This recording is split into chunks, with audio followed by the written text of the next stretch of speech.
दोस्तों, अगर आप भी राशिद खान और विराट कोहली को महान खिलाड़ी मानते हैं तो हमारी इस वीडियो को लाइक जरूर कीजिएगा। दोस्तों, जब पाकिस्तानियों ने राशिद खान को बुरा भला कहा, ऐसे में अब अफगानिस्तान के राष्ट्रपति रह चुके हामिद कादरी ने पाकिस्तान को खुली धमकी देते हुए कहा कि अगर राशिद खान को हाथ भी लगाया, जिसको सुनकर पूरे पाकिस्तान में खलबली मच गई, तो आखिर हामिद कादरी ने क्यों पाकिस्तान को जड़ से मिटा देने की धमकी दी और कैसे राशिद खान की बचाई जान, क्यों बज रहा है हामिद कादरी का पूरे विश्व में डंका, ये सब कुछ हम आपको अपनी इस वीडियो में बताएंगे। लेकिन उससे पहले आपको क्या लगता है, राशिद खान और रविंद्र जडेजा में सबसे खतरनाक ऑलराउंडर कौन है? कमेंट में जरूर बताइए। दोस्तों, किसी ने सोचा नहीं था कि अफगानिस्तान की जीत और राशिद खान की झंडा फहराने पर पूरे विश्व में इतना हड़कंप मच जाएगा। आपको बता दें, अफगानिस्तान ने पाकिस्तान को करारी धूल चटाकर जीत का खूब जश्न मनाया। इस मुकाबले में अफगानिस्तान ने 8 विकेट से अपने नाम किया जीत को, जिसके बाद मैदान में बैठे दर्शक भी अफगानिस्तान की जीत पर खुशी से झूम उठे। वहीं राशिद खान ने तो जीत के बाद भारत का तिरंगा लेकर मैदान का चक्कर लगाए। वहीं इरफान पठान के साथ उन्होंने खूब डांस भी किया और अपने फैंस के साथ भी उन्होंने जीत का जश्न मनाकर हर किसी को हैरान किया। इतना ही नहीं, अफगानिस्तान की जीत पर पूरे विश्व में खुशी का माहौल। भारत के साथ साथ तालिबान में भी अफगानिस्तान की जीत का जश्न मनाया गया। यहाँ पर तो लोगों ने गोला बारूद के साथ जश्न मनाया और लोग वहाँ के अफगानिस्तान की जीत पर काफी खुश थे। हर कोई राशिद खान की सेलिब्रेट वाले अंदाज को भी बेहद पसंद किया। लेकिन राशिद खान को क्या पता था कि भारत का तिरंगा लहराना उनको काफी भारी पड़ जाएगा। उनके तिरंगा लहराने पर पाकिस्तानी पूरी तरीके से बौखला गए और उनको जान से मार देने की धमकी देने लगे। इसके बाद तो राशिद खान के पसीने छूटने शुरू हो गए थे, उनकी आंखों में भी आंसू आने लगे। वो पूरी तरीके से डर गए थे और वो जान बचाने के लिए हर किसी से गुहार लगाने लगे। और फिर जाकर राशिद खान की आवाज को सुनकर अफगानिस्तान के राष्ट्रपति रहे हामिद कादरी ने उनको बचाने के लिए सामने आए और उन्होंने पाकिस्तान को खुली धमकी देते हुए क्या कुछ कहा, चलिए हम आपको बताते हैं। हामिद ने कहा कि हिंदुस्तान अफगानिस्तान भाई भाई है, भारत के साथ हमेशा अफगानिस्तान खड़ा है। अफगानिस्तान की जीत ही हिंदुस्तान की जीत है और हम तो राजधानी काबुल में भी हिंदुस्तान का तिरंगा लहराएंगे। यदि राशिद खान को कुछ हुआ तो उससे पाकिस्तानियों को दिक्कत हो जाएगी। अगर उन्हें राशिद खान से ज्यादा दिक्कत है तो वो हमसे उलझ कर दिखाएं। हम 24 घंटे के भीतर ही उनके पाकिस्तान को दुनिया के नक्शे से मिटा देंगे, ये वादा है हमारा। तो हमारे सबसे अच्छे दोस्त भारत और राशिद खान से दुश्मनी मोल लेने की भूल आप तो ना ही करें। तो दोस्तों, देखा आपने कैसे हामिद कादरी ने अपनी ललकार से पूरे पाकिस्तान को ही हड़का दिया, बल्कि उनकी बोलती ही बंद कर दी। लेकिन आपको क्या लगता है, राशिद खान, हार्दिक पांड्या और रविंद्र जडेजा में आप किसे सबसे बेहतरीन ऑलराउंडर मानते हैं?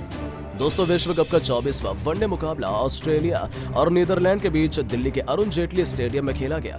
इस मुकाबले में ऑस्ट्रेलिया ने टॉस जीतकर पहले बल्लेबाजी का फैसला किया। टीम की तरफ से ओपनिंग की शुरुआत करने में मिचेल मार्श के साथ डेविड वार्नर मैदान पर उतरे, लेकिन इन दोनों की जोड़ी ज्यादा देर तक मैदान पर टिक नहीं सकी और चौथे ओवर की 5वीं गेंद पर मिचेल मार्श वैन बीक की गेंद पर शिकार हो गए और 9 रन बनाकर पवेलियन लौट गए। वहीं ऑस्ट्रेलियाई टीम को 28 रनों पर पहला झटका लग गया। अब डेविड वार्नर का साथ देने मैदान पर स्टीव स्मिथ आ चुके थे। इन दोनों ने मिलकर टीम की पारी को संभाला और धीरे धीरे रन बनाते गए, लेकिन डेविड वार्नर का बल्ला रुकने का नाम नहीं लिया। वो बेहद आक्रामक अंदाज में बल्लेबाजी करते गए। एक के बाद एक कई चौके छक्के लगाए। उन्होंने नीदरलैंड की गेंद वालों की जमकर धुनाई की और इन दोनों बल्लेबाजों ने मिलकर अपनी टीम के स्कोर को 10 ओवर में 66 रनों तक पहुंचा दिया। इन दोनों का बल्ला रुकने का नाम नहीं ले रहा था। वार्नर की बैटिंग देखकर स्टीव स्मिथ भी आक्रामक अंदाज में आ गए। उनकी भी बल्ले से रन निकलना शुरू हो गए और दोनों खिलाड़ी रन बटोरने लगे। वहीं डेविड वार्नर तूफानी बल्लेबाजी करते हुए अर्धशतक ठोक दिए और इन दोनों बल्लेबाजों ने अर्धशतकीय साझेदारी भी पूरी कर ली। ये दोनों बल्लेबाज टीम के लिए तेजी से रन बनाते गए और चौके छक्के लगाते रहे। हर गेंदबाजों पर टूटकर प्रहार करने लगे और देखते ही देखते स्टीव स्मिथ ने भी अपना और अर्धशतक ठोक दिया और दोनों ही बल्लेबाजों ने मिलकर शतकीय साझेदारी भी पूरी कर ली।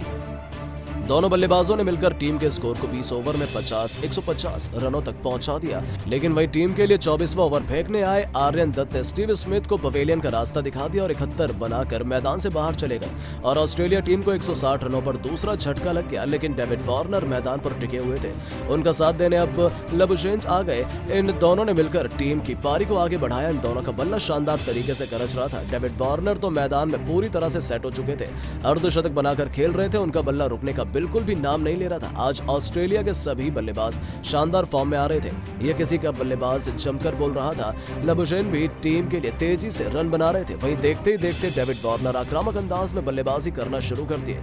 वहीं लबुशेन भी अपना अर्धशतक ठोक दिए, लेकिन उसके बाद ज्यादा देर तक मैदान पर टिक नहीं सके और 37वां ओवर फेंकने आए बेस्डेलीडे नेपोलियन का रास्ता दिखा दिया और 62 रन बनाकर टीम के लिए चले गए और ऑस्ट्रेलिया टीम को तीसरा बड़ा झटका लग गया। इसके बाद मैदान पर पारी को संभालने के लिए और वार्नर का साथ देने जोश इंग्लिश आ गए, मगर जोश भी ज्यादा देर तक मैदान पर नहीं टिक सके और बेस्डेलीडे के शिकार हो गए। ऑस्ट्रेलिया टीम को चौथा झटका मिल गया, लेकिन डेविड वार्नर मैदान पर टिके हुए थे और देखते ही देखते डेविड वार्नर ने अपना शतक पूरा कर लिया। इसके बावजूद इनका बल्ला रुकने का नाम नहीं ले रहा था, लेकिन आक्रामक पारी खेलने के चक्कर में अपना विकेट वैन ब्रीक को दे दिया और 104 रन बनाकर टीम के लिए पवेलियन लौट गए और ऑस्ट्रेलिया टीम को बहुत बड़ा झटका। 267 रनों पर 5वां विकेट गिर गया और फिर अंत में ग्लेन मैक्सवेल ने अपनी बल्लेबाजी से पूरे क्रिकेट जगत को हैरान कर दिया। मैक्सवेल आते ही तूफानी बल्लेबाजी करना शुरू कर चुके थे। एक के बाद एक कई चौके लगाकर लगातार हर किसी को हैरान कर दिया और उन्होंने तूफानी अर्धशतक जड़ दिया। इसके बावजूद उनका बल्ला रुकने का नाम नहीं लिया और देखते ही देखते गेंदबाजों की कमर तोड़ धुनाई करते हुए केवल 40 गेंद में अपना तूफानी शतक जड़कर हर किसी को चौंका दिया, बल्कि विश्व कप का सबसे तेज शतक लगाने का रिकॉर्ड अपने नाम कर लिया और ऑस्ट्रेलिया टीम को 50 ओवर में 8 विकेट के दम पर आगे बढ़ाया और 399 रनों तक पहुंचा दिया। नीदरलैंड के लिए इसको ऑस्ट्रेलियाई गेंदबाजों के सामने आसान नहीं होने वाला था और टीम के लिए ओपनिंग की शुरुआत करने विक्रमजीत सिंह के साथ मैदान पर मैक्स डाउन मैदान पर उतरे, लेकिन विक्रमजीत सिंह खतरनाक बल्लेबाजी का नजारा दिखा रहे थे, लेकिन उनका साथ दे रहे मैक्स ओडाउट ज्यादा देर तक मैदान पर टिक नहीं सके और मिचेल स्टार्क की गेंद पर क्लीन बोल्ड होकर पवेलियन लौट गए और नीदरलैंड टीम को 28 रनों के स्कोर पर पहला झटका लग गया। इसके बाद विक्रमजीत सिंह का साथ देने मैदान पर कॉलिन एकरमैन आ गए। इन दोनों ने मिलकर टीम की पारी को धीरे धीरे आगे बढ़ाया, लेकिन विक्रम सिंह भी ज्यादा देर तक मैदान पर नहीं टिक सके और मैक्सवेल ने उन्हें रन आउट कर पवेलियन का रास्ता दिखा दिया और 25 रन बनाकर टीम के लिए पवेलियन लौट गए। नीदरलैंड टीम का 37 रनों पर 2 विकेट गिर गया। कॉलिन एकरमैन का साथ देने मैदान पर साइब्रैंड एंगलब्रेक्ट आए और टीम के स्कोर को धीरे धीरे आगे बढ़ाने लगे, लेकिन तब तक उनके साथ छोड़ कॉलिन एकरमैन मैदान के बाहर चले गए और नीदरलैंड टीम को 3 बड़ा झटका लग गया। मानो ऑस्ट्रेलिया टीम मैच को 15 ओवर में ही खत्म कर देगी और अब मैदान पर बेस्डेलीडे मैदान पर आ गए और दोनों ने मिलकर टीम को पावर प्ले के 10 ओवर में 48 रनों तक पहुंचाया, लेकिन ऑस्ट्रेलिया की खतरनाक गेंदबाजी के आगे नीदरलैंड का एक भी बल्लेबाज मैदान में टिक नहीं पा रहा था और टीम के लिए 11वां ओवर फेंकने आए कप्तान पैट कमिंस ने बेस्डेलीडे को पवेलियन का रास्ता दिखाकर नीदरलैंड के बल्लेबाजों की कमर तोड़ दी और टीम का स्कोर 53 रनों पर 4 विकेट हो गया। इसके बाद मैदान पर खुद कप्तान स्कॉट एडवर्ड उतरे। टीम के स्कोर को दोनों बल्लेबाजों ने मिलकर धीरे धीरे आगे बढ़ाया, लेकिन मिशेल मार्श की खतरनाक गेंदबाजी के आगे नीदरलैंड के कोई भी बल्लेबाज मैदान पर टिक नहीं सके और उन्होंने साइब्रैंड इंगलब्रेक्ट और तेजा निडानमुनुरु को पवेलियन का रास्ता दिखाकर नीदरलैंड की जीत की उम्मीदों को तोड़ दिया और फिर एडम जंपा ने अपनी खतरनाक गेंदबाजी से पहले लॉगन वैन बीक को खड़ा और फिर रोएलेफ वेंडर मार्वे को चलता कर लैंड के स्कोर को 86 रनों पर 8 विकेट उखाड़कर फेंक दिया, लेकिन आइटम डंपर रुकने का नाम नहीं लिए। अंत में 2 और विकेट लेकर नीदरलैंड टीम को पूरी तरह से 90 रन पर ऑल आउट कर दिया और इस मुकाबले को 310 रनों से जीतकर इतिहास रच दिया। इस जीत से पूरा क्रिकेट जगत हैरान था, क्योंकि ऑस्ट्रेलियाई टीम ने इस विश्व कप की सबसे बड़ी जीत दर्ज की। लेकिन दोस्तों, अब आपको क्या लगता है, ग्लेन मैक्सवेल और विराट कोहली में सबसे खतरनाक बल्लेबाज कौन है? दोस्तों, ऑस्ट्रेलिया और नीदरलैंड के खिलाफ मैच में डेविड वार्नर ने 40 फीट ऊपर उड़कर लिया ऐसा कैच जिसे देखकर पूरा क्रिकेट जगत हैरान रह गया। वहीं स्टेडियम में बैठे ऋषभ पंत की आंखें फटी की फटी रह गई। इसके बाद डेविड वार्नर ने जीत के बाद पंत को लेकर दिया ऐसा बयान जिसको सुनकर आपके भी पैरों तले जमीन खिसक जाएगी। तो आखिरकार डेविड वार्नर ने ऋषभ पंत को लेकर ऐसा क्या कुछ कहा जिसे सुनने के बाद पूरा क्रिकेट जगत इन दोनों को सलाम कर रहा है। डेविड वार्नर के बयान तो हम आपको इस वीडियो में बताएंगे ही, लेकिन उससे पहले आपको क्या लगता है ऋषभ पंत और वार्नर में कौन सबसे खतरनाक बल्लेबाज है?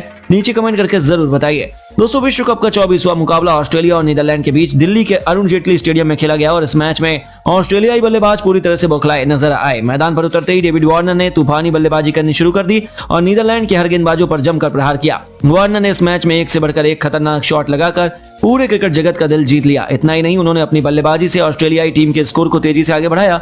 तूफानी बल्लेबाजी करते हुए डेविड वार्नर ने पहले तो अर्धशतक जड़ा और उसके बाद उनका बल्ला रुकने का नाम नहीं लिया। अपने खिलाड़ियों के साथ मिलकर उन्होंने तूफानी शतक जड़ दिया और अंत में मैक्सवेल ने अपने बल्ले से तांडव मचाकर ऑस्ट्रेलियाई टीम को 50 ओवर में 399 रन तक पहुंचा दिया।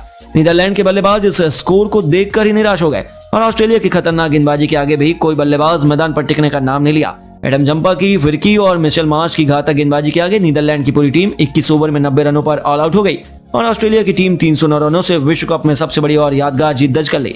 इस मैच में डेविड वार्नर ने 14वें ओवर में मिचेल मार्श की गेंद पर सैम्ब्रेंड एंजल ब्रेस्ट का ऐसा बाउंड्री पर 4 फीट ऊंचा उड़कर कैच लपका जिसे देखकर स्टेडियम में बैठे ऋषभ पंत पूरी तरह से हैरान रह गए और उन्होंने ऐसा रिएक्शन दिया जिसको देखकर लग रहा था कि पंत ने आज तक इससे पहले ऐसा अद्भुत कैच नहीं देखा था। ऋषभ पंत के रिएक्शन पर डेविड वार्नर ने ऐसा बयान दिया कि पंत को लेकर जिससे पूरा हिंदुस्तान डेविड वार्नर को सलाम कर रहा है। तो आखिर डेविड वार्नर ने ऐसा क्या कुछ दिल खोलकर पंत के लिए कहा, चलिए आपको बताते हैं। डेविड वार्नर ने बयान देते हुए पंत के लिए कहा कि ऋषभ पंत भारत के लिए बेहतरीन खिलाड़ी हैं। मैं उनके साथ दिल्ली में भी खेला हूं, वह बेहद ही आक्रामक बल्लेबाज हैं। उनके कारण मुझे दिल्ली वालों से बहुत प्यार मिलता है और इतना ही नहीं, पूरा भारत मुझे बहुत खेल के प्रति प्यार देता है। अगर ऋषभ पंत विश्व कप में खेल रहे होते तो भारतीय टीम और मजबूत स्थिति में होती। मैं ऋषभ पंत की बल्लेबाजी बहुत मिस कर रहा हूँ। ऋषभ मेरा बहुत अच्छा दोस्त है, हम दोनों का कॉम्बिनेशन काफी अच्छा है। हम लोग दिल्ली के लिए काफी मैचेस एक साथ जीते हैं। मैं भगवान से यही दुआ कर रहा हूँ कि पंत जल्द से जल्द ठीक हो जाए और टीम के साथ जुड़े उनकी बल्लेबाजी देखने के लिए आंखें तरस गई हैं। अंत में बयान देते हुए कहा कि आज के मैच में दिल्ली वालों ने मुझे बहुत प्यार दिखाया और मैं दिल्ली वासियों का शुक्रगुजार हूँ। Thank you Delhi. ऋषभ तुम जल्द से जल्द ठीक होकर के वापसी करो टीम में। तो दोस्तों देखा आपने किस तरह से डेविड वार्नर ने ऋषभ पंत की तारीफ के कसीदे पढ़ते हुए हर किसी को हैरान कर दिया।